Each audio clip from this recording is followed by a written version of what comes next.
Let's get past blame, shall we? Hi, I'm Kevin Eikenberry, and I'm here to help you reach your potential as a leader and a human being. Welcome to Remarkable TV and the Remarkable Leadership Podcast. Make sure you hit the subscribe button wherever you're watching or listening so you don't miss any other future episodes. Are you ready? Let's get started. Blame is a big barrier to our happiness, our progress, and our potential. And yet, it's pretty easy to fall into blame. When I was a kid, my dad used to say, Kevin, always remember when you're pointing at someone, there are 3 fingers pointing back at you. And so I thought to myself, well, it'd be smart. Why don't I just point like this? But what he was saying is that when we are pointing our finger at others, blaming them, then we're not looking at what belongs to us here. So when we're pointing our fingers at others, we aren't taking responsibility. We're saying it's on them. And we say that all the time, don't we? Well, it's on them. It's not on me. It's on them. And when we're pointing our fingers at others, we aren't learning anything either. Because if it's their responsibility to change it, if they're the one that needs to change something, I don't need to change, I don't need to learn, I don't need to adapt. Sometimes when we're pointing at others, we're simply wishing that someone would do something and magically things would get better. And that's one of the seductive parts about blame, is if we point at others, we don't have to do anything. Except, of course, blame and complain. And the last thing is that when we point our fingers at others, when we blame others, we might be playing the victim. And being the victim is often easier to see in others than ourselves. And just think about how you feel or how you think about others when you sense them being the victim. And realize that if you're doing it, it's probably not serving you or anyone else at the same time. So how do we get past this finger pointing, this blame thing? If it's a barrier to our happiness, progress, and potential and success and all those things, how do we get past it?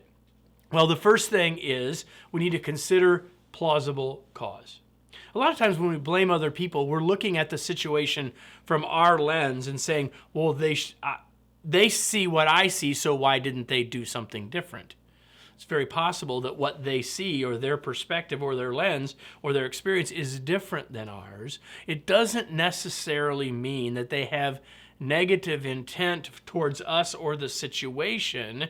They acted in a way that seemed to make sense for them. So considering plausible cause says, what could the plausible causes or possible causes be for why they chose what they chose, even though we didn't really love it, right? And second, we can move from they to me language. There's a lot to learn about the pronouns that we use in conversation. The more we use words like they and them, the more we're likely pointing fingers.